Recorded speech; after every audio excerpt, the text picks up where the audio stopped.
How do I influence senior leaders? A very interesting analogy comes to my mind. So after the Mahabharat war, the Pandavas had won, the Kauravas had lost, and Arjun and Bhim get into a quarrel. They start quarreling among themselves and want to find out who was the better warrior. So they go up to Krishna and they ask Krishna, you were there throughout the war, decide who is the better warrior. So Krishna says, you know what, I was driving the chariot and I wasn't able to focus on the both of you. So I wouldn't be able to give you a fair answer. Why don't you go? There is a head which is right on top of the mountain, and on top of the mountain there is a tree, and the head watched the war, and the head will be able to give you a better description.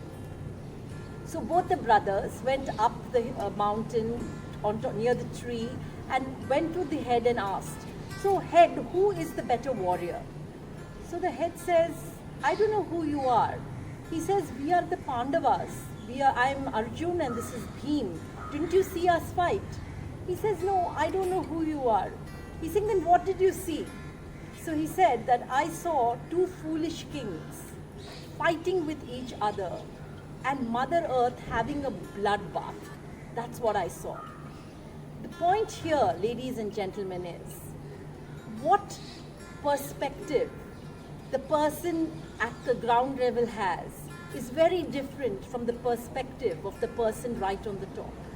So if you really want to look at how do you influence senior leaders, the first step, I'm going to give you 3 steps.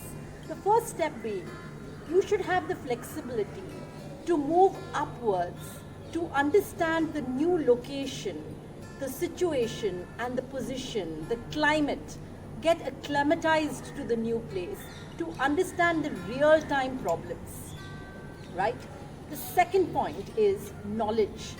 Can you bring your expertise, some beautiful data points which are in the blind of the other person, which you can lay out and they can understand the importance of what you're saying and the loss of what would happen if you don't, actually use what you are telling them to use. And the third and the most important is trust, rapport, connection. This is something which has to be ongoing and has to always be maintained. It's like a treadmill. You have to be on it all the time. Conversations, connection, meeting, helping when people need. And until you don't do this, build credibility, build reliability, people will not be able to reach out to you.